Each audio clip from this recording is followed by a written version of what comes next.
The notification sound from his laptop felt like a death knell. Ethan Cross stared at the screen, watching his bank balance drop to $8,047.83 as the automatic rent payment processed. 29 years old, unemployed for 6 months, and rapidly running out of both money and hope. The cramped Austin apartment that once felt like a stepping stone to success now resembled a prison cell with overpriced rent. He closed the laptop with more force than necessary and walked to the kitchen window. Outside, the Texas sun blazed mercilessly over the city's ever-expanding skyline. Construction cranes dotted the horizon like mechanical vultures, building condos and office spaces that Ethan couldn't afford to live or work in. His reflection in the glass showed a man who'd aged 5 years in the past 6 months, stubble covering hollow cheeks, dark circles under brown eyes that used to sparkle with ambition. His phone buzzed. Another rejection email, this one from a startup that couldn't even be bothered to personalize the template. Thank you for your interest in TechFlow Solutions. While your background is impressive, we've decided to move forward with other candidates who better fit our current needs. Ethan had sent out 847 applications in 6 months. He'd stopped counting after the rejection letters started blending together into a symphony of corporate politeness and personal devastation. The irony wasn't lost on him. A programmer with a computer science degree from UT, 5 years of experience in full-stack development, reduced to scrolling through Craigslist looking for manual labor jobs. The tech boom had lifted Austin into prosperity, but it had also made the city unaffordable for anyone not riding the wave, and Ethan had fallen off his surfboard. His savings were nearly gone. The $15,000 his grandmother left him was all that stood between him and complete financial ruin. He'd sworn to himself he wouldn't touch that money. It was supposed to be his emergency fund, his safety net. But the net was fraying, and the ground was rushing up fast. That's when he saw the listing. Warehouse auction, foreclosure sale, industrial property, 12,000 SQFT, East Austin. Zoned for commercial mixed use. Starting bid, $5,000. Cash only. Viewing by appointment. Property sold. A's, E's, where is? The address was in an area that had been overlooked by Austin's gentrification wave, a pocket of abandoned warehouses and empty lots between the trendy east side and the airport. Ethan had driven through there a few times, noticing the for sale and for lease signs gathering dust on chain-link fences. But $5,000? For 12,000 square feet? An idea began to form.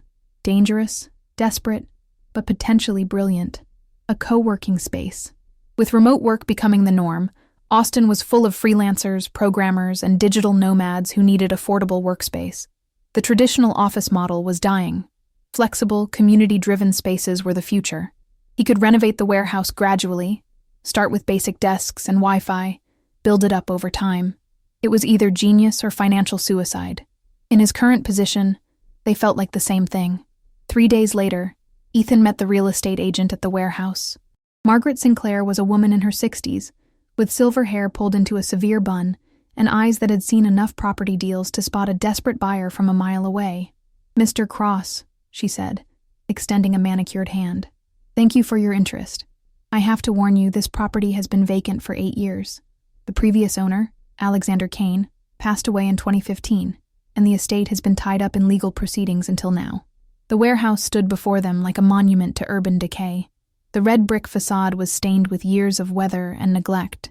Windows were either boarded up or broken, their jagged edges catching the afternoon sunlight. Weeds pushed through cracks in the concrete parking lot, creating an abstract pattern of green rebellion against gray industrial emptiness. Margaret unlocked a heavy steel door that protested with a shriek of rusted hinges.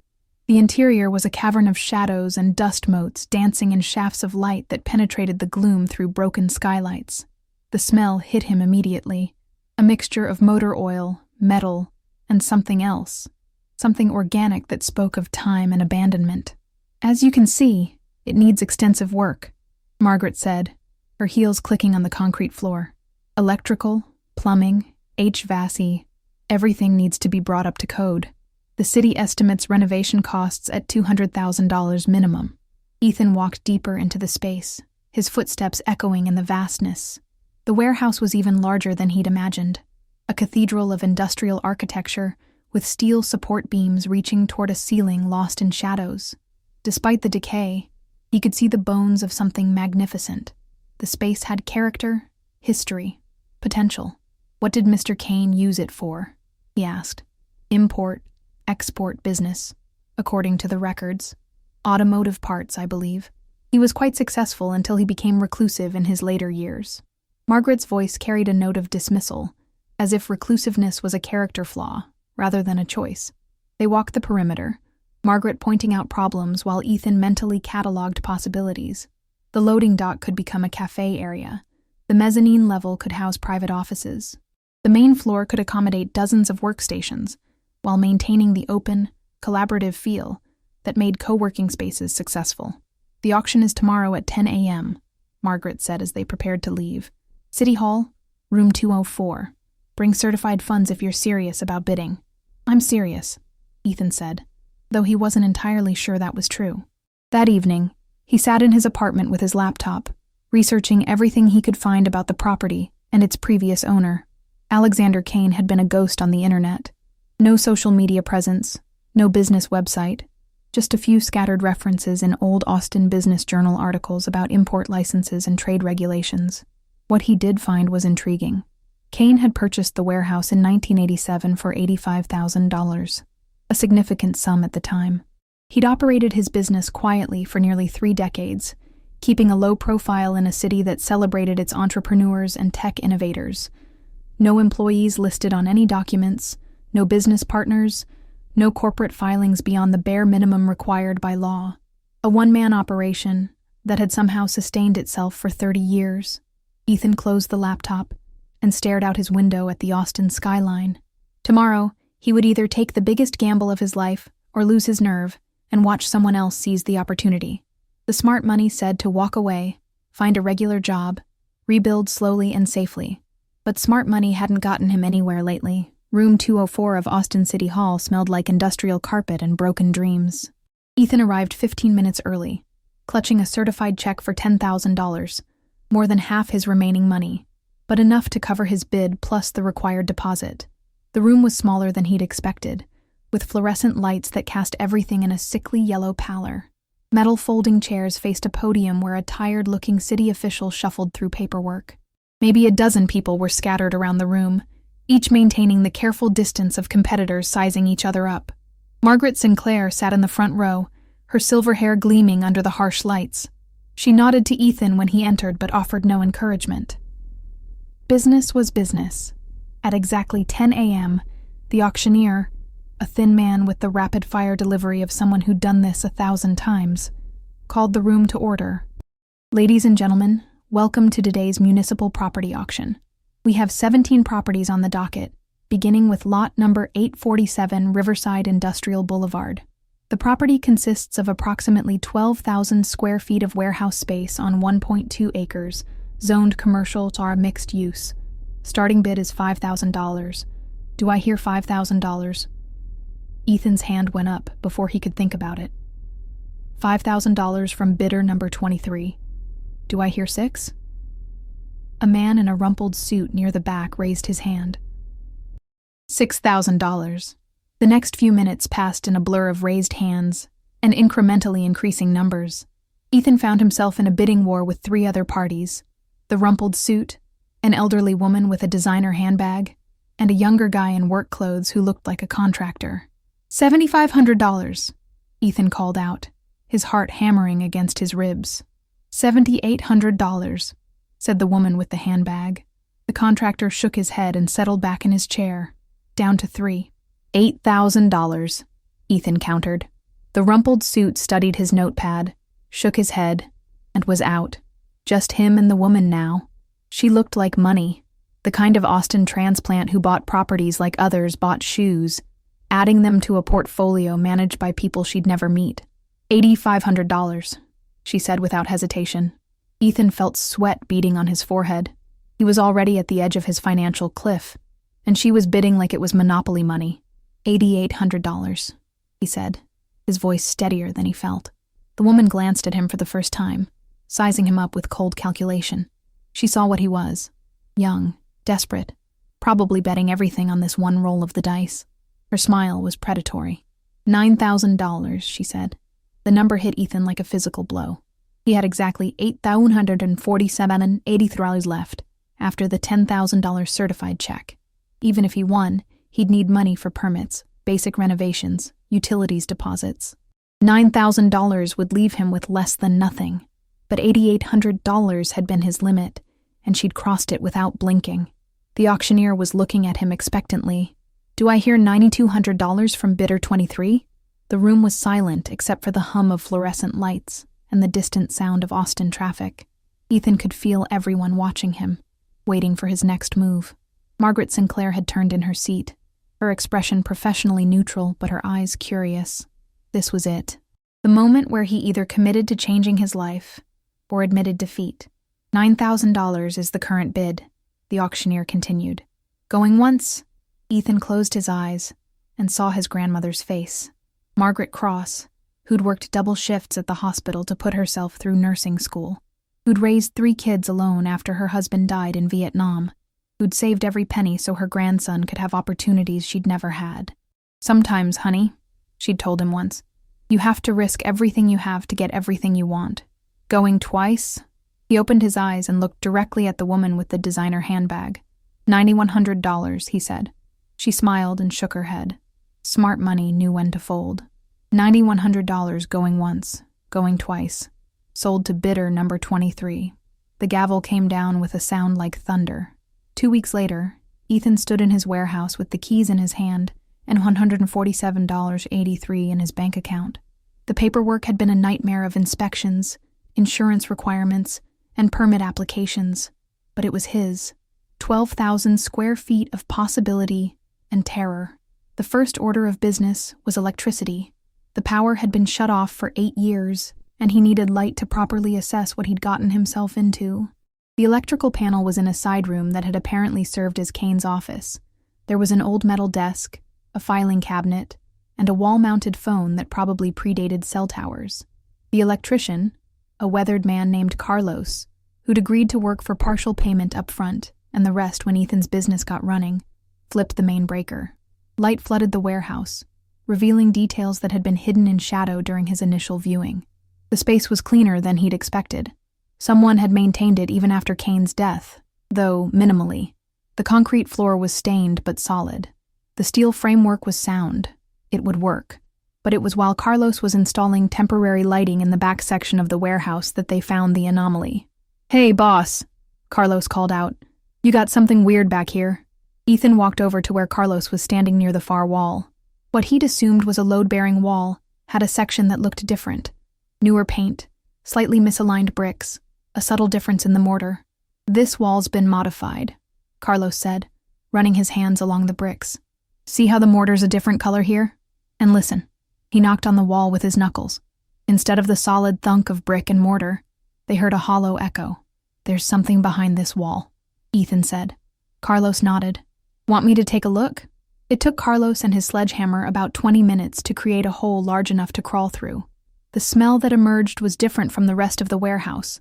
Cleaner, with a hint of something chemical. Motor oil, maybe, or preservative. Ethan squeezed through the opening first, Carlos following with a powerful LED work light. The hidden room was maybe 30 feet by 40 feet, with a lower ceiling than the main warehouse. And it wasn't empty. 7 cars sat in perfect formation, covered by custom-fitted tarps that looked like they'd been installed yesterday. The concrete floor was painted and sealed. Climate control units hummed quietly in the corners. This wasn't storage. This was preservation. "Holy shit," Carlos whispered, which seemed to cover the situation adequately. Ethan approached the nearest car with the reverence of someone entering a cathedral. The tarp came off easily, revealing a pristine 1987 Porsche 911 Turbo, its guards' red paint gleaming under the work lights as if it had just rolled off the showroom floor. The next tarp revealed a 1985 Ferrari Testarossa, its iconic side strakes and pop-up headlights unmistakable even to someone whose automotive knowledge came primarily from video games and movies. One by one, they uncovered the collection. A 1984 Lamborghini Countach, a 1986 Mercedes 560 SL, a 1988 BMW M3, a 1983 DeLorean DMC-12, and finally, a 1987 Buick Grand National, the odd one out in a collection of European exotics, but somehow the most menacing of them all. "Boss," Carlos said, his voice barely above a whisper. "You know what you got here?" Ethan was afraid to guess. Each of these cars had to be worth. He didn't want to think about how much. This wasn't just a discovery. It was a lottery ticket, a get-out-of-jail-free card, a complete transformation of his financial situation. But as he walked among the cars, something nagged at him. They weren't just preserved. They were prepared. Each car had its keys in the ignition. Each had a full tank of gas, despite sitting for 8 years. And each had something else. Mounted on the dashboard of every car was a small electronic device, about the size of a smartphone but thicker, with a single LED that pulsed red in the darkness. The devices were clearly aftermarket additions, professionally installed and connected to each car's electrical system. "Carlos," Ethan said, "have you ever seen anything like these before?" Carlos examined the device in the Porsche, careful not to touch it. "Never. But I'll tell you what, whoever installed these knew what they were doing. This is military-grade work. Government stuff, maybe." As if responding to their conversation, the LED on the device suddenly changed from red to green, and a small screen activated, displaying a series of numbers.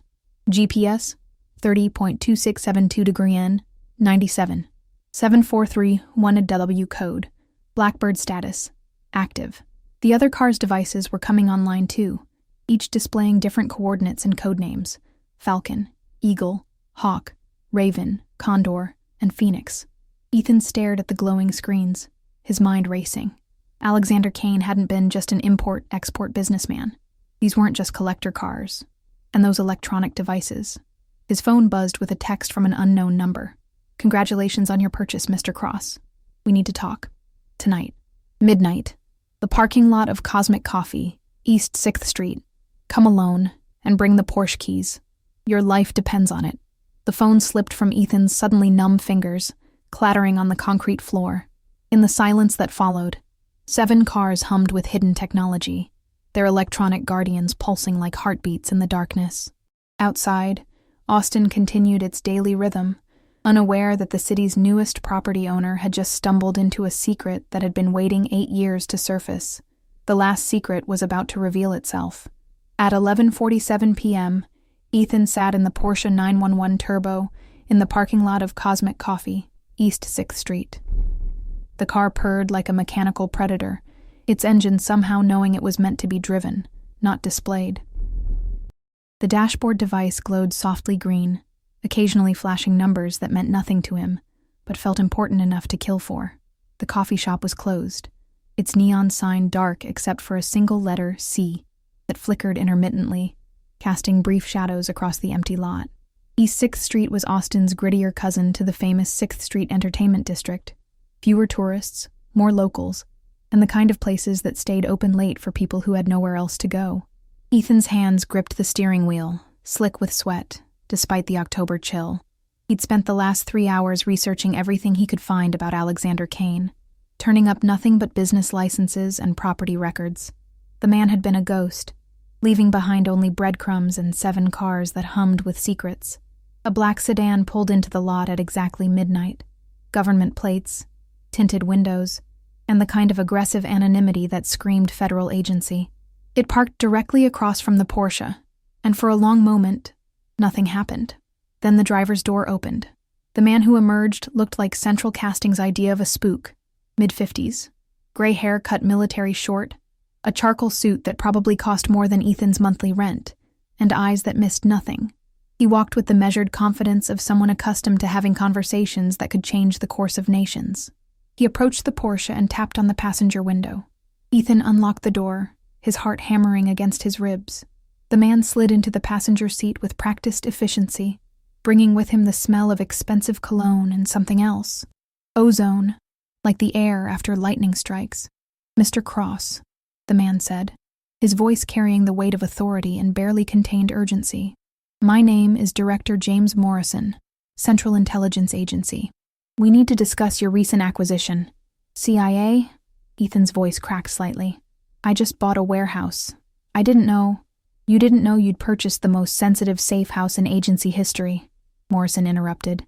"You didn't know those cars contain technology that officially doesn't exist. And you certainly didn't know that by activating those systems, You've just painted a target on your back that can be seen from Moscow to Beijing." The dashboard device pulsed, and Morrison glanced at it with something that might have been nostalgia or regret. Alexander Kane was one of our best. Deep cover operative for 37 years, specializing in technology acquisition and industrial espionage. Those cars weren't his hobby, Mr. Cross. They were his arsenal. Ethan felt the world tilt slightly. Arsenal? Each vehicle contained surveillance equipment, communication systems, and defensive capabilities that were state-of-the-art in the 1980s and are still classified today. The Porsche you're sitting in can intercept satellite communications, jam radar systems, and deploy countermeasures that would make a fighter jet jealous. Morrison leaned back in the leather seat, studying Ethan with the intensity of a scientist examining a particularly interesting specimen. Kane went dark in 2015, just before his death. We assumed he'd destroyed the equipment according to protocol. We were wrong. Instead, he created a dead man's switch. Those devices you activated are broadcasting his location to contacts around the world. Some friendly, some not. "What do you want from me?" Ethan asked, though he was afraid he already knew the answer. "Cooperation. We need to secure those vehicles and their contents before someone less friendly than me comes looking for them. In exchange, we can offer you protection, relocation, and enough money to start over somewhere far from Austin." It sounded reasonable. It sounded safe. It sounded like the smart play. "And if I refuse?" Morrison's expression didn't change, but something cold passed behind his eyes. "Then you're on your own against people who kill for a living and consider you a minor obstacle to acquiring technology worth hundreds of millions on the black market." Ethan was about to respond when Morrison's phone buzzed. The CIA director glanced at it, and his face went pale. "We need to leave. Now." "What's wrong?" Kane had partners. Freelancers. They just landed at Austin Bergstrom. Morrison was already opening his door. "Follow me. Stay close. And whatever happens, don't let anyone else get their hands on those keys." They were crossing the parking lot when the night exploded into chaos. 3 motorcycles roared into the lot from different directions, their riders dressed in black tactical gear and carrying weapons that definitely weren't legal for civilian ownership. The lead bike skidded to a stop between Ethan and Morrison's sedan, its rider dismounting with fluid precision. She was maybe 35, with short-cropped platinum blonde hair and eyes like Arctic ice. Even in tactical gear, she moved with the lethal grace of someone who'd turned violence into an art form. "Hello, James," she said, her voice carrying a slight Eastern European accent that made ordinary words sound like threats. "Still playing the Patriot, I see." Morrison's hand moved toward his jacket, but stopped when the other 2 riders flanked him, their weapons trained on his chest. "Katerina Volkov," he said, his voice steady despite the circumstances. "I thought you were dead. Reports of my death were greatly exaggerated," she replied, then looked at Ethan with interest. "You must be the lucky American who found Kane's toys. I am sorry, but I need them more than you do." "The cars belong to the United States government," Morrison said. Katerina laughed, a sound like breaking glass. "The cars belong to whoever is smart enough to take them. Kane was my partner for 15 years. He promised me those vehicles when he retired. I am simply collecting what is mine." She pulled off her helmet, revealing features that were beautiful in the way that predators are beautiful. Sharp, dangerous, and absolutely focused on the hunt. "Mr. Cross, yes? I have a proposition for you. Give me the keys to all 7 cars, and I will pay you $10 million cash. Refuse, and I will take them anyway, but you will not be alive to spend the money." Ethan looked between Morrison and Katerina, realizing he'd stumbled into a chess game between masters while he was still learning the rules. The Porsche keys felt impossibly heavy in his pocket. "Those cars contain American intelligence assets," Morrison said. "Selling them would be treason." "Treason?" Katerina's smile was sharp enough to cut. "Kane stole half that technology from my country in the first place. I am simply repatriating Soviet property." "Soviet Union doesn't exist anymore," Ethan said, surprising himself by speaking. "No," Katerina agreed, "but Russia does, and they pay very well for certain kinds of information." The standoff stretched taut as a wire. 3 armed riders, 1 federal agent, and Ethan in the middle with keys to vehicles that apparently contained enough classified technology to start an international incident. That's when the 4th player arrived. The helicopter came from the south, flying low and fast without navigation lights. It landed in the empty lot adjacent to the coffee shop with military precision. its rotor wash sending debris swirling through the air. 4 men emerged, moving in formation that spoke of extensive training and recent combat experience. Their leader was a tall man in his 60s, with silver hair and scars that mapped a lifetime of violence. He wore an expensive suit that had been tailored to conceal body armor and weapons. "Director Morrison," he called out as he approached, seemingly unconcerned by the weapons pointed in various directions. "Ms. Volkov, and you must be Mr. Cross." Morrison's face went through several shades of pale. "Vincent Kane, you're supposed to be in federal prison." "Presidential pardon?" Kane said, producing a document from his jacket. "Signed 3 days ago. It seems my country has need of my particular skills again." Katerina's riders shifted nervously. Even hardened mercenaries knew the name Vincent Kane, former CIA Black Ops specialist turned private contractor, rumored to have orchestrated regime changes in 6 countries and assassination programs in a dozen more. "Alexander Kane worked for me before he worked for the agency," Kane continued. "Those cars were part of Operation Nightfall, a joint CIA Defense Department program to create mobile intelligence platforms for deep cover operatives. I designed the program. I funded the technology, and I never relinquished my claim to it." He looked directly at Ethan, his eyes containing the kind of predatory intelligence that had built empires and toppled governments. "Mr. Cross, you've accidentally purchased the crown jewels of American covert operations. 7 vehicles containing technology that cost the taxpayers $340 million to develop and deploy. Technology that several nations would kill to possess, and many have tried. If they're so valuable," Ethan said, finding his voice again, "why were they sitting in a warehouse for 8 years? "Because Kane was dying," Kane replied. "Cancer. He knew he wouldn't survive to see the end of his cover identity. So he created a test. Whoever found the cars would have to prove themselves worthy of wielding that much power." The dashboard device in the Porsche chirped, and its display changed. "Protocol initiated successors identified. For trial commencing location. 30.2892 dig N, 97.7398 dig W. Kane's final game," Morrison said grimly. "He always did love his puzzles." Katerina checked her own device, frowning. "What is at those coordinates?" Kane smiled, but there was no warmth in it. "The warehouse, Ms. Volkov. Kane's last test. Whoever can claim all 7 cars and activate the master system wins the entire collection. Fail, and the cars self-destruct, taking their secrets with them. A contest," Ethan said, understanding dawning like a cold sunrise. "More than that," Kane replied. "Trial by combat." Kane believed that power should go to whoever was strong enough to take it and smart enough to keep it. The helicopter's rotors began spinning up again, and Kane's team moved toward their aircraft. "You have until dawn, Mr. Cross. All of us do. 7 cars, 4 players, 1 winner. Kane's warehouse will become a battleground, and only one of us will walk away with the technology that could reshape the balance of power in the modern world." As the helicopter lifted off, its rotor wash scattering leaves and dust across the parking lot, Ethan realized he was no longer just a desperate programmer who'd made a lucky real estate purchase. He was a player in a deadly game where the stakes were measured in millions of dollars and dozens of lives. The convoy that returned to Ethan's warehouse looked like something from a military thriller. Morrison's black sedan led the way, followed by Katerina's 3 motorcycles, with Ethan bringing up the rear in the Porsche. The electronic device on the dashboard had become more active, displaying tactical information he didn't understand, but that made the car feel less like a vehicle and more like a weapon. The warehouse looked different now, not just abandoned, but expectant. Motion sensors activated as they approached, bathing the building in harsh white light. Security cameras emerged from concealed positions, tracking their movements with mechanical precision.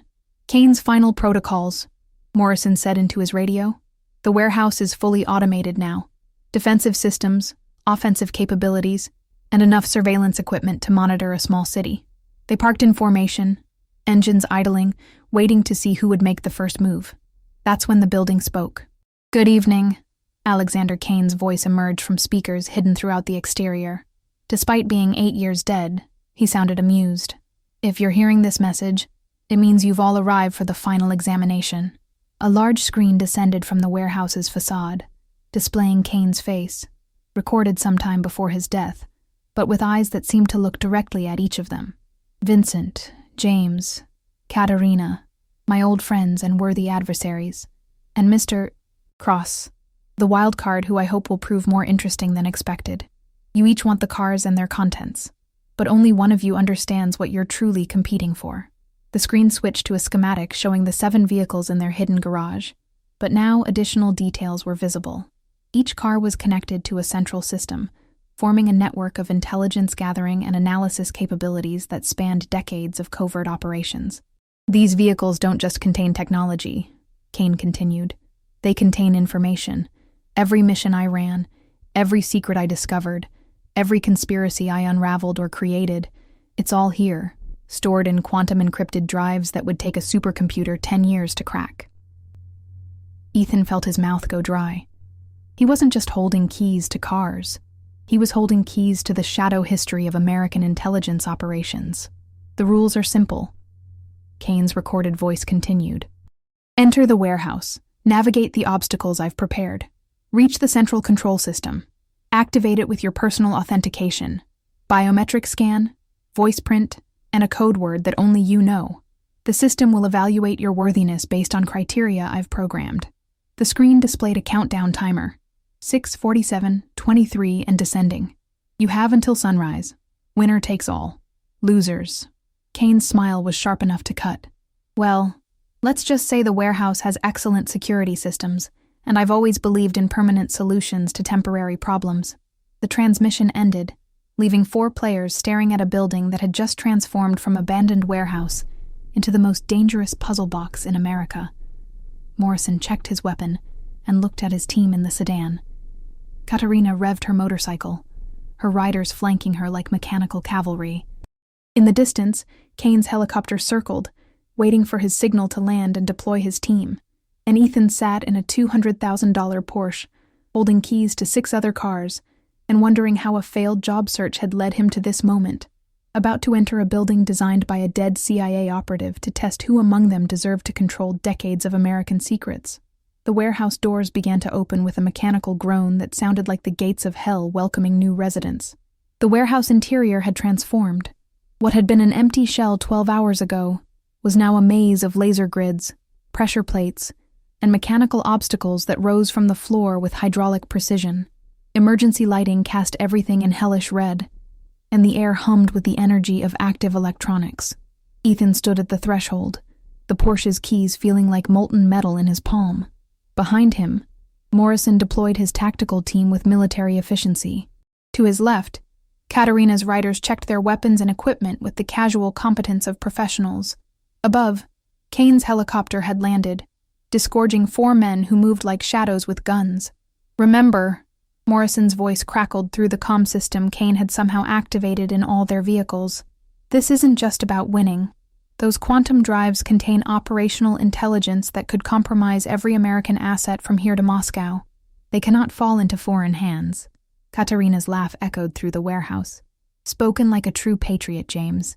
Tell me, how many of Kane's operations were approved by Congress? How many were legal under your own laws?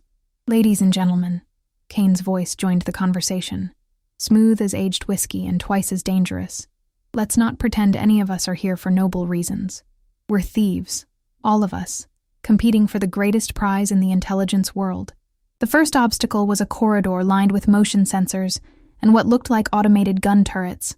A display screen near the entrance showed a timer, 6:23:17, and counting down. Ethan took a step forward, and the Porsche's dashboard device came alive with tactical information. The screen showed the turret positions, their firing patterns, and safe passage routes updated in real time. Kane had programmed the cars to help their drivers navigate his defenses. He wants us to succeed, Ethan realized. This isn't just a death trap, it's a test. He began moving through the corridor, following the guidance system's recommendations. The turrets tracked his movement, but didn't fire, apparently programmed to recognize someone using Kane's own technology. Behind him, Morrison's team advanced using military tactics. Cover, suppression, coordinated movement. The turrets engaged them immediately, forcing them to take shelter behind portable ballistic shields. Katarina chose a different approach entirely. She and her riders split up, using smoke grenades and electronic countermeasures to confuse the automated systems. They moved like ghosts, exploiting blind spots and system delays. Kane's team went through the wall. Explosive charges blew a hole in the warehouse's side, allowing his people to bypass the corridor entirely. But as they entered, new defenses activated. Electrified floor panels and gas dispensers that filled their breach point with some kind of paralytic agent. Kane always did plan for every contingency. Kane's voice carried a note of grudging admiration even as his team fell back, coughing and disoriented. Ethan reached the hidden garage first, but what he found there stopped him cold. The 7 cars were no longer simply preserved vehicles. They had awakened. The Porsche 911 Turbo's engine was running, its headlights sweeping the room like searchlights. The Ferrari Testarosa's wing had deployed, revealing satellite communication arrays.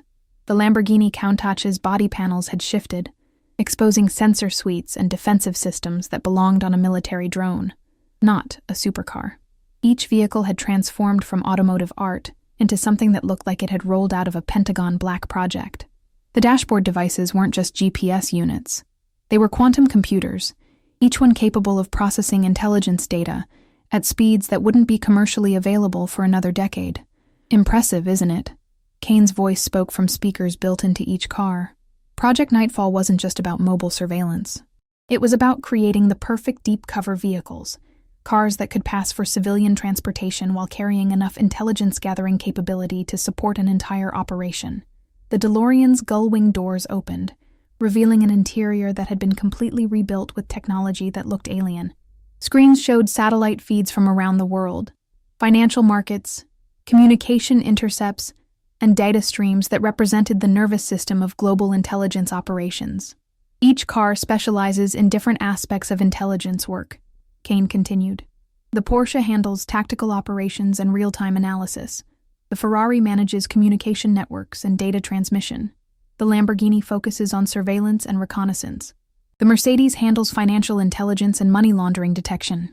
The BMW specializes in counterintelligence and electronic warfare. The DeLorean, Kane's voice carried particular pride, contains the master system and quantum storage for the entire network. The black Buick Grand National sat silent in the center, its engine off, seeming almost ordinary compared to the transformed exotics around it. "And the Buick?" Ethan asked. "The Buick," Kane said, "is my final secret. The one none of them expect." Morrison's team breached the garage just as Katarina's riders rappelled through skylights they'd cut open with thermal lances. Kane's people came through the floor, using shaped charges to blow through the concrete from the building's basement level. 4 teams converged on 7 cars in a space designed for vehicular combat. The garage erupted into chaos.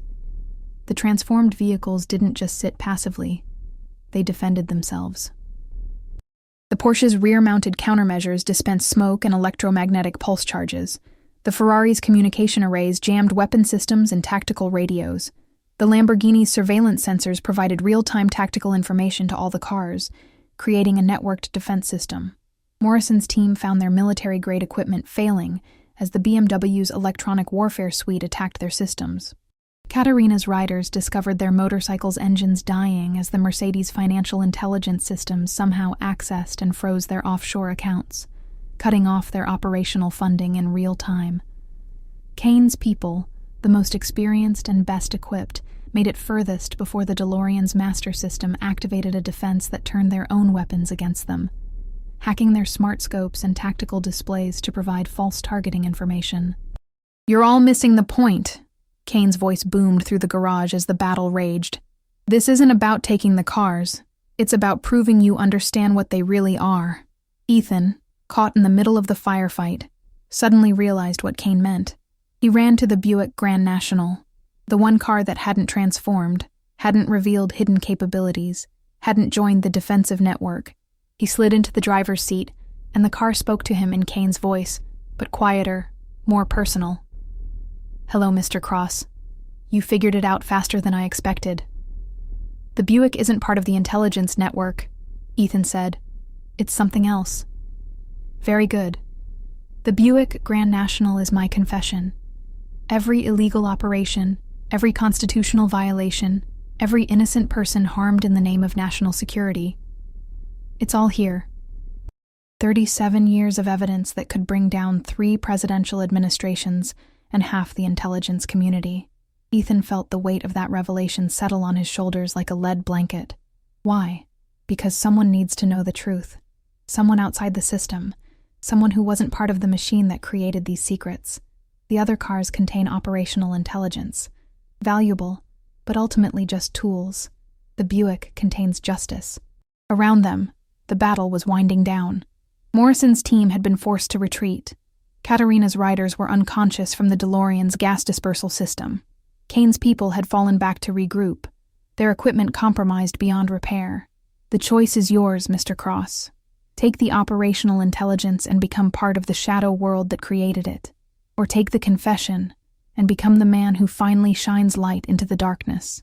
As dawn approached, Ethan sat in the Buick Grand National with his hands on the steering wheel, and the weight of American history pressing down on him.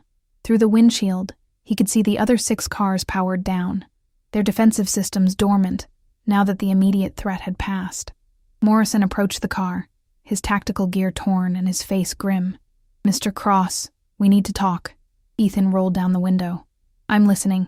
"Those quantum drives contain operational intelligence from some of the most sensitive programs in CIA history. If they become public, American assets around the world will be compromised. People will die. And if they don't become public," Ethan replied, "the people responsible for illegal operations will never face justice."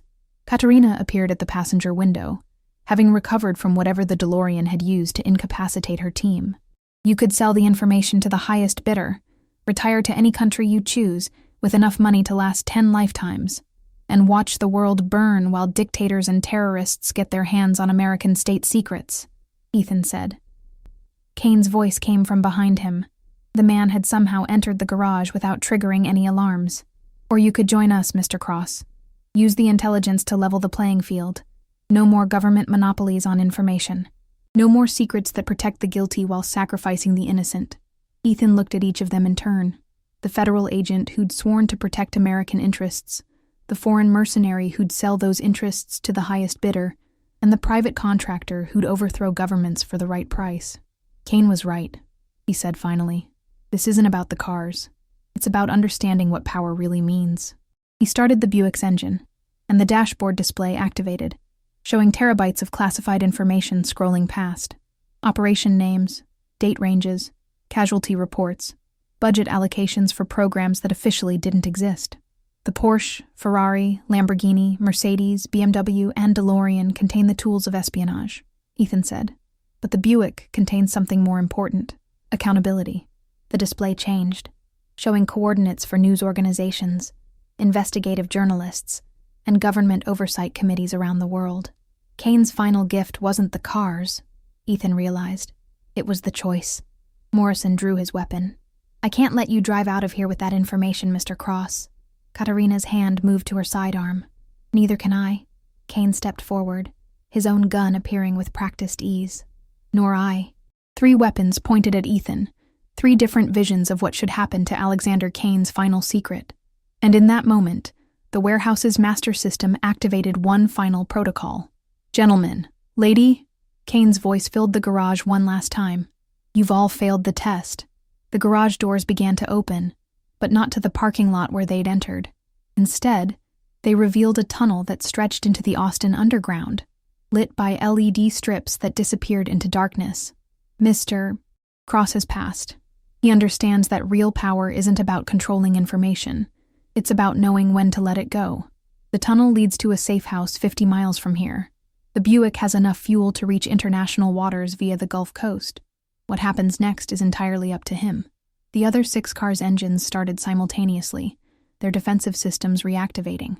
Morrison, Katarina, and Kane found themselves facing vehicles that could respond faster than human reflexes and hit harder than military hardware. "Choose quickly, Mr. Cross," Kane advised. "My final protocols only hold them back for so long." Ethan looked at the tunnel, then at the 3 people who represented different versions of his future: government service, criminal wealth, or private power. All of them offering him everything except the one thing Kane had finally given him: the freedom to choose justice over profit, transparency over secrecy, truth over convenience. He put the Buick in gear and drove toward the tunnel, carrying 37 years of buried secrets toward a dawn that would either expose them to the world or bury them forever. Behind him, 6 cars held back 3 of the most dangerous people in the intelligence world, buying him time to decide the fate of American covert operations with nothing but his conscience as a guide. The tunnel stretched for miles beneath Austin, a forgotten piece of Cold War infrastructure that Kane had somehow acquired and modernized. LED strips provided just enough light for high-speed driving, and the Buick's headlights revealed smooth concrete walls rushing past at 90 miles per hour. Ethan's hands gripped the steering wheel as the car's quantum computer processed Kane's confession in real time, displaying fragments on the dashboard screen. Operation Redwood, 1987. Illegal arms sales to fund Contra operations. Operation Blackwater, 1993. Assassination of whistleblower journalist. Operation Nightshade, 2001. Domestic surveillance without warrants. Operation Blood Diamond, 2008. Torture program expansion. Each revelation made Ethan's stomach clench tighter. This wasn't just intelligence data. It was a roadmap of American governmental crimes spanning 4 decades. Behind him, the sound of approaching engines echoed through the tunnel. Kane's defensive protocols had apparently expired. The rearview mirror showed headlights gaining fast. 3 vehicles that had somehow bypassed the warehouse's security systems. Morrison's black sedan led the pack, its government-issued engine modifications allowing it to keep pace with the Buick. Katarina followed on a motorcycle she'd somehow acquired, leaning into turns with mechanical precision. And behind them both, a vehicle that made Ethan's blood run cold. Kane was driving the Lamborghini Countach. Son of a bitch, Ethan muttered, realizing that Kane had figured out how to activate one of Kane's operational vehicles. The Lamborghini's surveillance systems would give him real-time tactical information, while its defensive capabilities. The dashboard screen flickered, and Kane's voice filled the Buick's interior. "Mr. Cross, you're about to discover why I chose the Grand National as my confession vehicle. It may look like an ordinary muscle car, but appearances can be deceiving." Suddenly, the Buick's engine note changed. What had been a traditional V6 rumble became something closer to a jet turbine. The speedometer, which had been maxed out at 120, rescaled to show a top speed of 200 mph. Nitrous injection, twin turbochargers, and a few modifications that won't appear in any automotive manual, Kane explained, as Ethan felt himself pressed back into the seat by acceleration that defied physics. The tunnel began to branch, offering multiple routes through what appeared to be an underground highway system. The Buick's navigation system highlighted the optimal path toward the Gulf Coast, but also showed pursuit vehicles closing the distance. As the chase intensified, Kane's confession continued scrolling across the screen, each revelation more damning than the last. Operation Clean Slate, 2012. Elimination of Congressional Oversight Committee members. Operation Family Values, 2014. Blackmail operations against Supreme Court justices. Operation Homeland, 2016. Election interference in 7 swing states. Jesus Christ, Ethan whispered, realizing the true scope of what Kane had documented. This wasn't just criminal activity. It was evidence of a shadow government that had operated outside constitutional law for decades. His phone, which had been silent since entering the warehouse, suddenly came alive with missed calls and text messages. Somehow, word of the warehouse incident had leaked. News vans were reportedly surrounding the building. Federal agencies were coordinating responses. And somewhere in Washington, very powerful people were waking up to discover that their deepest secrets might be about to surface. A new voice joined Kane's system. Female, artificial, but with an edge that suggested advanced AI. "Mr. Cross, this is Aria, Kane's autonomous response and intelligence assistant. I've been monitoring global communication networks since you activated the confession protocols. You should know that termination orders have been issued for all parties involved in tonight's events." Termination orders? Kill orders, Mr. Cross. Official channels, plausible deniability, maximum prejudice. The intelligence community has decided that Kane's secrets are too dangerous to be revealed, regardless of constitutional considerations. Behind him, Morrison's sedan had closed to within 50 feet. Through the Buick's rear camera system, Ethan could see the CIA director speaking rapidly into a radio, probably coordinating with assets positioned along their route. Katerina's motorcycle pulled alongside the sedan, and Ethan watched in amazement as she drew a compact submachine gun and began firing at Morrison's tires. The federal agent swerved, nearly losing control as his vehicle sparked against the tunnel wall. "Why is she helping me?" Ethan asked Arya. "She's not, Ms. Volkov has realized that the confession data would be more valuable to her Russian contacts than the operational intelligence in the other vehicles. She's clearing competition, not assisting your escape." The tunnel suddenly opened into a vast underground chamber, some kind of Cold War bunker that had been repurposed as a vehicle depot. Dozens of cars, trucks, and motorcycles sat in perfect preservation, apparently Kane's backup transportation network for deep cover operations. But they weren't alone. Floodlights blazed to life as Ethan entered the chamber, revealing federal agents positioned throughout the space. SWAT teams, tactical units, and what looked like military special operations personnel had somehow anticipated his route and established a kill zone area. How did they? Patriot Act provisions allow real-time monitoring of all underground infrastructure in the name of national security, the AI explained. "They've been tracking our progress since we left the warehouse." The Buick's defensive systems activated without Ethan's input. Smoke dispensers created concealment, electromagnetic pulse charges disabled some of the federal equipment, and the car's armor plating, apparently standard equipment in Kane's vehicles, deflected small arms fire. But there were too many of them, and they had the high ground. "Mr. Cross," Morrison's voice came through the car's communication system, "stop the vehicle and surrender the data. This doesn't have to end in bloodshed." "Arya," Ethan said, "show me what happens if I surrender." The dashboard displayed a classified document marked Presidential Finding, Extreme Prejudice Authorized. The authorization covered elimination of all witnesses to Operation Nightfall, regardless of citizenship or legal protections. "They'll kill me anyway," Ethan realized. "Correct. The confession data represents an existential threat to current power structures. Your survival is not compatible with their interests." Gunfire erupted as Morrison's sedan and Katerina's motorcycle burst into the chamber, adding to the chaos.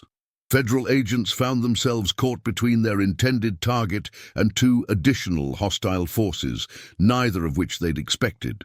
Kane's Lamborghini entered last, its surveillance systems providing him with real-time tactical information about all combatants.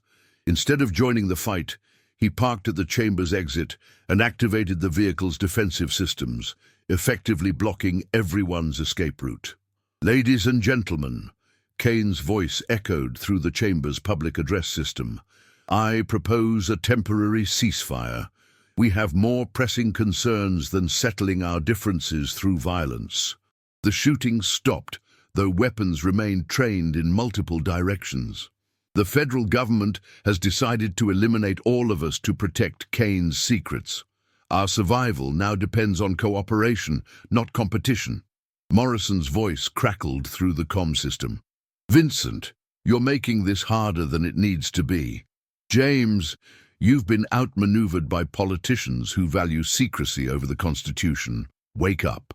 What followed was the strangest ceasefire negotiation in intelligence history, conducted over radio frequencies while federal agents maintained firing positions and 4 unlikely allies tried to find a way out of a kill zone. The confession data proves that Operation Nightfall was just the tip of the iceberg, Kane explained.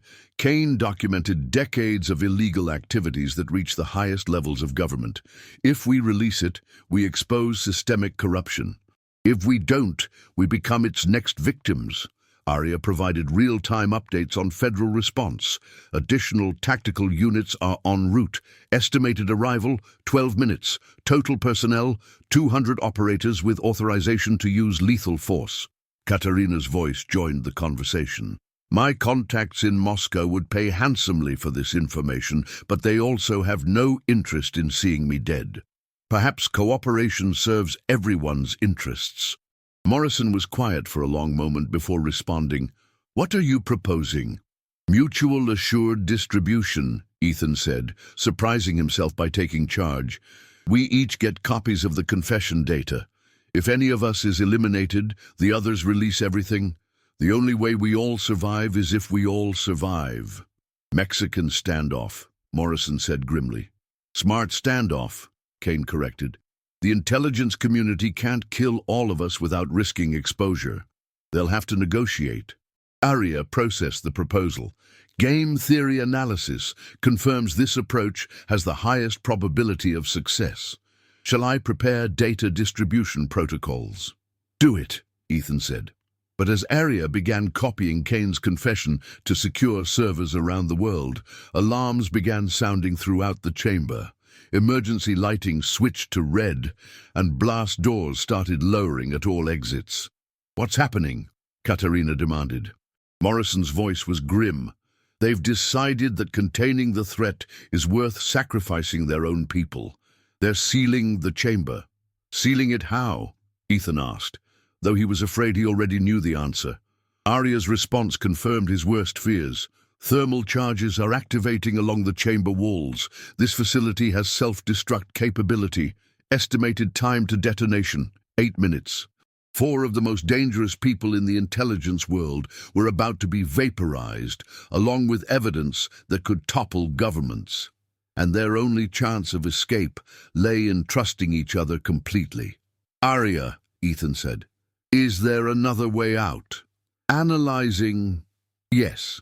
Emergency evacuation tunnel, accessible through the north wall. However, it requires simultaneous activation from 4 separate control stations to prevent unauthorized use." Kane understood immediately.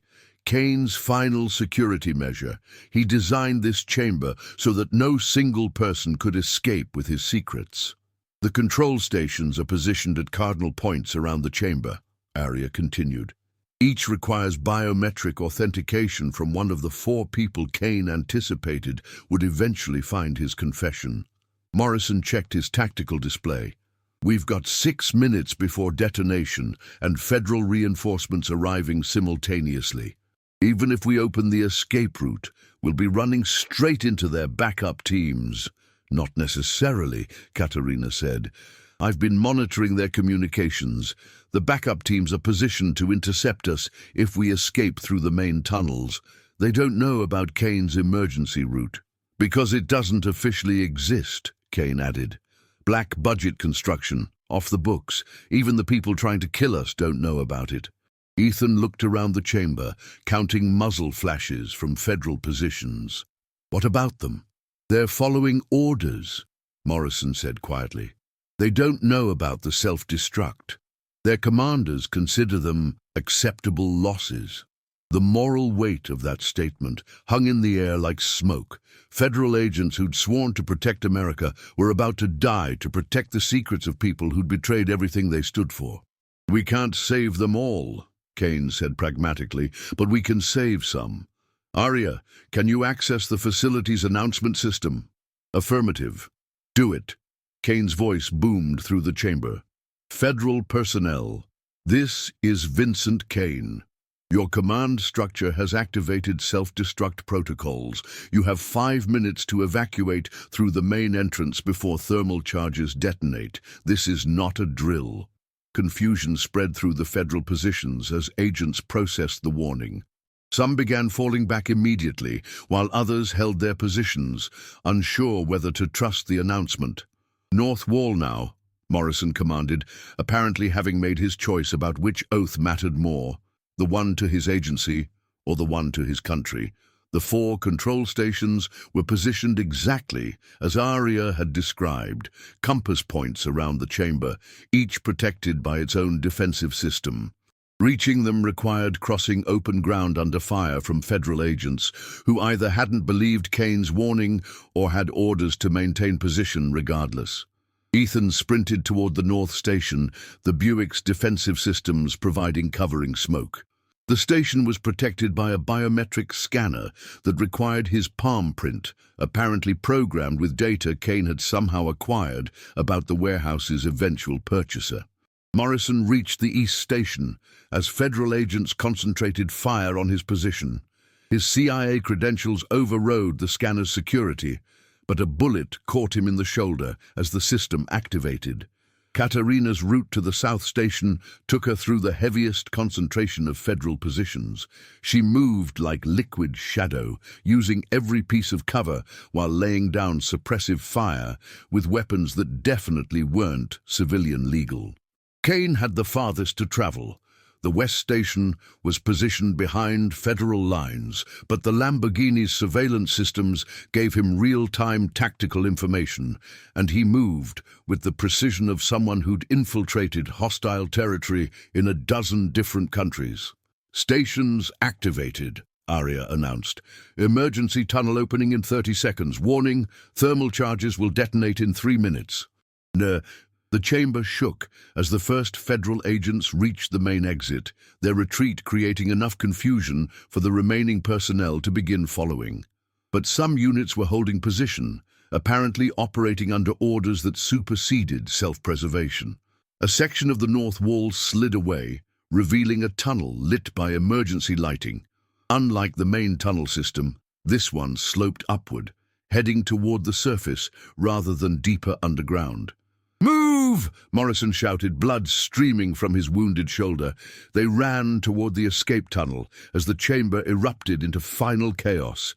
Federal agents torn between evacuation orders and standing orders, thermal charges beginning to glow red-hot along the walls, and somewhere above, backup teams preparing to intercept whoever emerged from Kane's underground maze.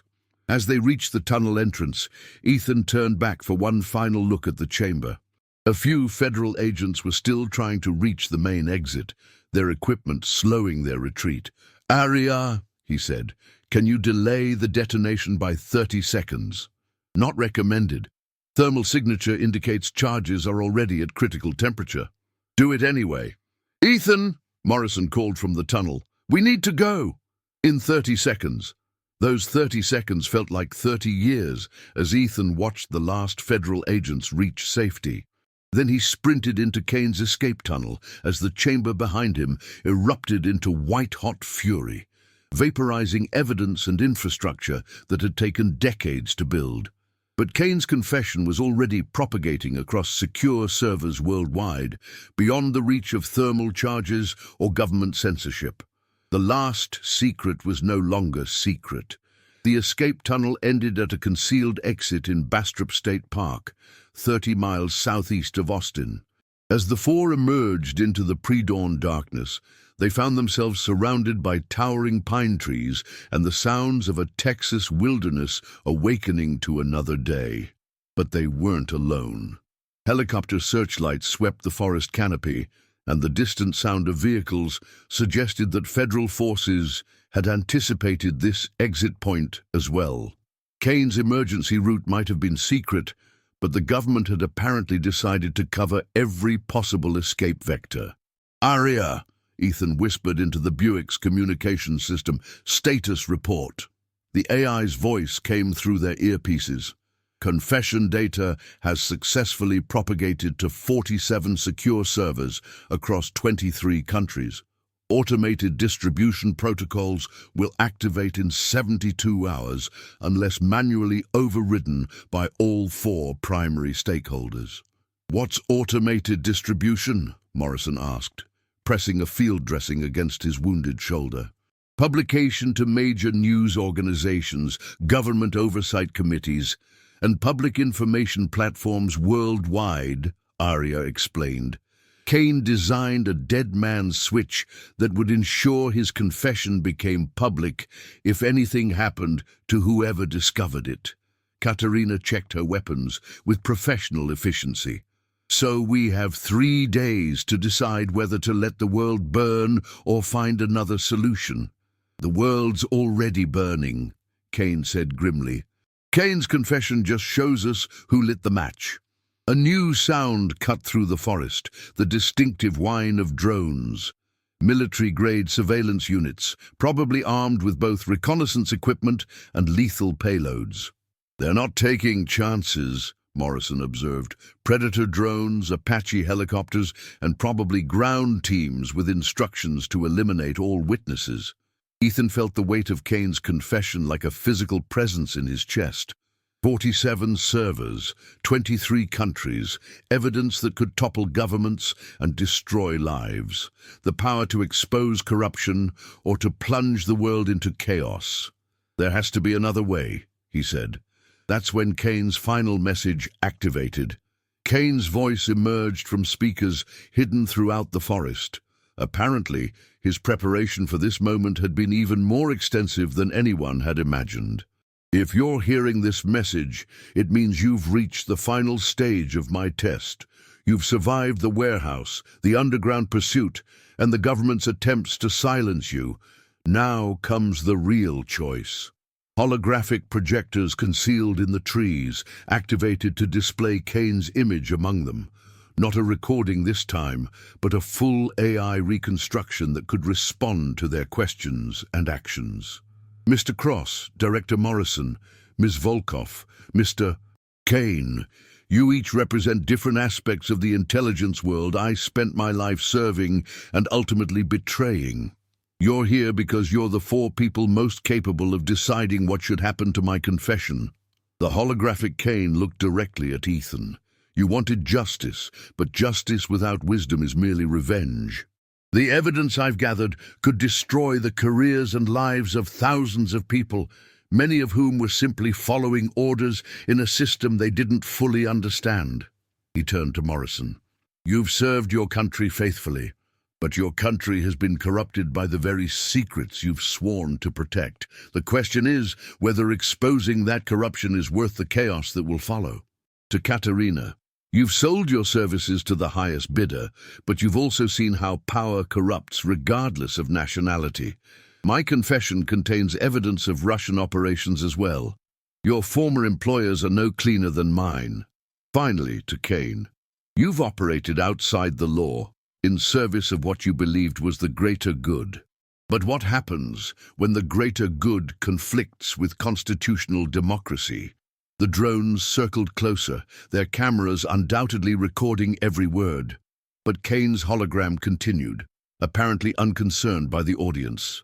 "I've given you the power to expose 37 years of government crimes, but I've also given you something else, the responsibility to choose what kind of world you want to create with that power." "Aria," Kane's hologram said, "display the scenarios." 3-dimensional models appeared in the air around them, showing different possible futures. Scenario 1, full disclosure. The confession data becomes public immediately. Congressional investigations, international tribunals, criminal prosecutions. Dozens of high-ranking officials face trial, 3 former presidents are implicated, and the intelligence community undergoes complete restructuring. But allied nations lose trust in American leadership, ongoing operations are compromised, and several international crises escalate without experienced intelligence coordination. Scenario 2, selective disclosure. The confession data is used for leverage, forcing gradual reform rather than sudden exposure. Corrupt officials are quietly removed, illegal programs are shut down, and oversight mechanisms are strengthened. But many crimes go unpunished, victims receive no justice, and the system of secret governance continues with minor modifications. Scenario 3, controlled burn. The confession data is released in carefully managed stages over several years, allowing institutions to adapt while ensuring accountability. Some officials face consequences, major reforms are implemented, and public trust is gradually rebuilt. But the process takes decades, and some evidence may be lost or manipulated during the extended timeline. Scenario 4, mutual destruction. The confession data triggers a global intelligence war as nations release compromising information about each other. Government corruption is exposed worldwide, but the resulting chaos leads to the collapse of international cooperation, economic disaster, and potentially armed conflict. Choose, Kane said simply. The four stood in the forest clearing, surrounded by evidence of governmental power, helicopters, drones, armed forces, while holding the ultimate power themselves, the ability to expose or protect the system that had created that force. Morrison spoke first. "We don't have the right to make this choice for the entire country. We're the only ones who can," Katerina replied. "Everyone else has too much stake in the current system. The system needs to burn," Kane said. "Complete exposure, immediate consequences." "That's not justice," Ethan said. "That's revenge." What followed was the strangest debate in American political history. Four people with incompatible backgrounds and motivations trying to decide the fate of democratic governance while surrounded by forces trying to kill them. The confession proves that the intelligence community has operated as a shadow government for decades, Morrison said. But destroying it overnight would leave the country vulnerable to enemies who won't hesitate to exploit the chaos. "So we protect the criminals to maintain stability?" Katerina asked. "How is that different from the corruption Kane documented?" "Because some secrets protect innocent people," Morrison replied. "The confession doesn't just contain evidence of crimes, it contains operational details that could get agents, assets, and their families killed." Ethan found himself in the unexpected position of mediator. What if we could separate the evidence of criminal activity from the operational intelligence, expose the crimes without compromising ongoing security? "Area," Kane said. "Is that possible?" "Affirmative. Kane designed the confession with multiple access levels. Criminal evidence can be isolated from operational details, allowing selective disclosure without complete system compromise." But who decides what constitutes a crime versus legitimate intelligence work?" Katerina asked. "The same people who committed the crimes in the first place." Kane's hologram provided the answer. "I've cross-referenced every operation in the confession with constitutional law, international treaties, and congressional authorizations. The AI can automatically separate clearly illegal activities from legally ambiguous operations." A new sound interrupted their debate, the whine of approaching vehicles. Through the trees, headlights were visible, converging on their position from multiple directions. "Decision time," Morrison said, checking his weapon. "They're going to try to take us one way or another." "Aria," Ethan said, "how much time do we have before the automatic release protocols activate?" 71 hours, 14 minutes. "And if we all agree on a course of action, the protocols can be modified to implement any scenario you choose." The vehicles were getting closer. Soon they'd be in another firefight, but this time in open ground with limited cover and nowhere to run. "Vote," Ethan said. "Majority rules." Morrison. "Controlled burn. Gradual release over 5 years. Separated criminal evidence from operational intelligence. Allow institutions to reform while maintaining essential security functions." Katerina. "Selective disclosure. Use the evidence for leverage. Force immediate resignations of provably corrupt officials, but maintain enough secrecy to prevent international chaos." Kane. "Modified full disclosure. Release all criminal evidence immediately, but delay operational intelligence release by 2 years to allow asset protection and operation wind-down." All eyes turned to Ethan. The failed programmer who'd bought a warehouse to start a co-working space and accidentally became the deciding vote on American democracy. "I vote for accountability with responsibility," he said finally. "We release proof of criminal activities immediately, but we also release evidence of the good things the intelligence community has done.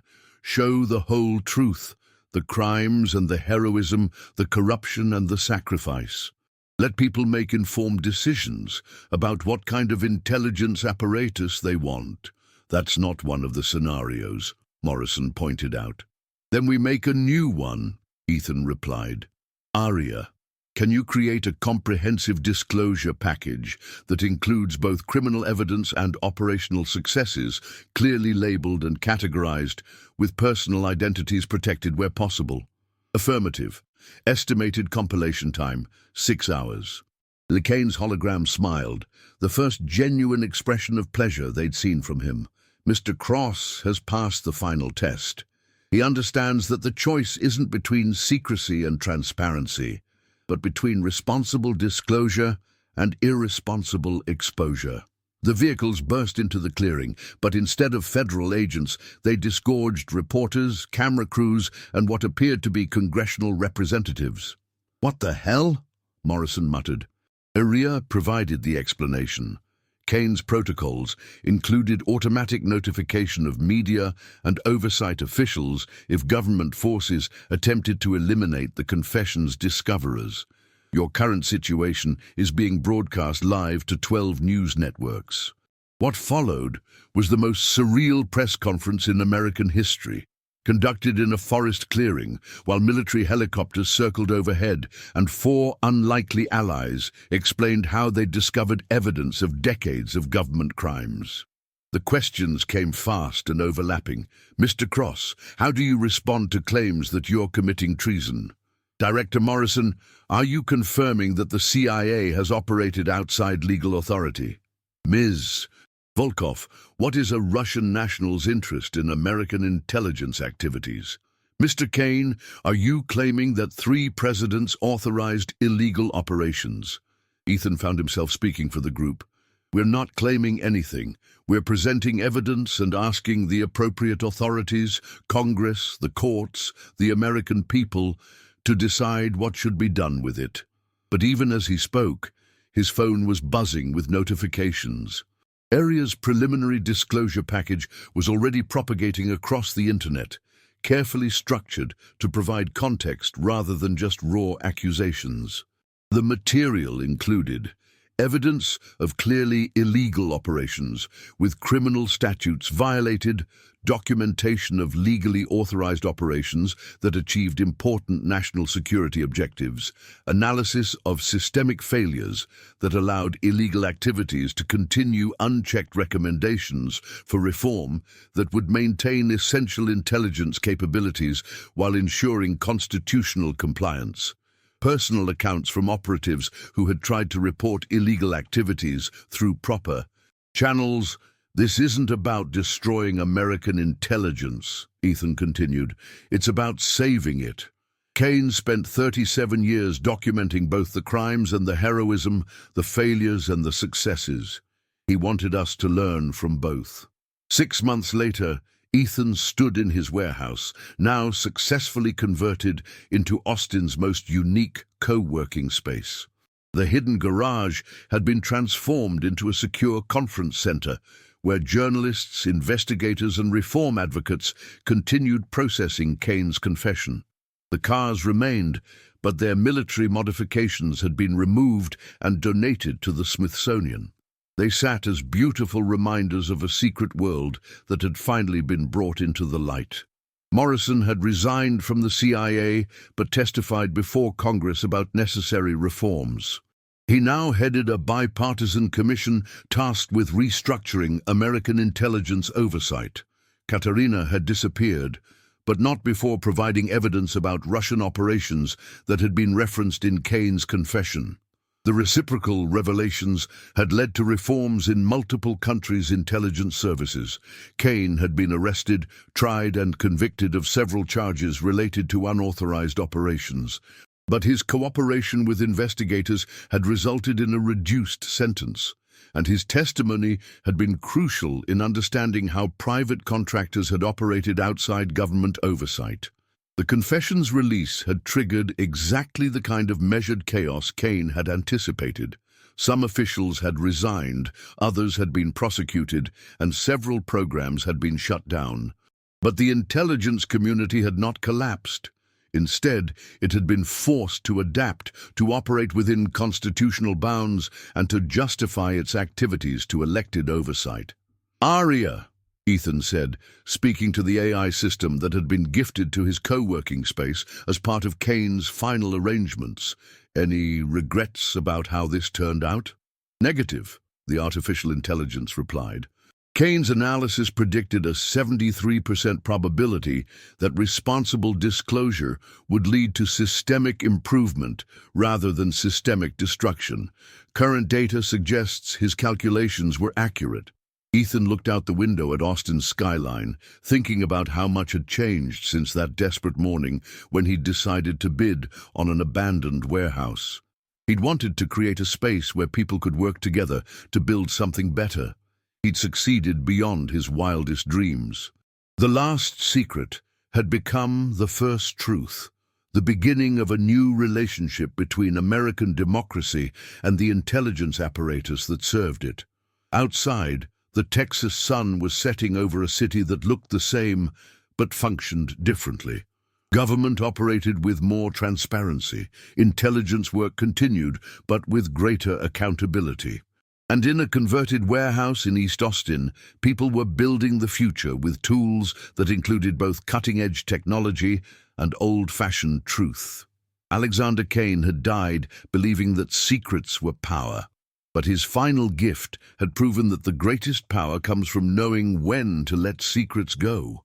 The Alexander Kane Center for Intelligence Accountability had become an international model for how nations could maintain essential security operations while ensuring democratic oversight. Housed in Ethan's expanded warehouse complex, it brought together former intelligence operatives, constitutional scholars, and reform advocates to develop new frameworks for covert operations in open societies.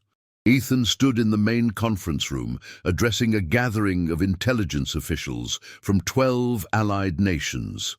The 7 cars sat in a place of honor, no longer weapons of espionage, but symbols of the transformation that was possible when people chose accountability over secrecy.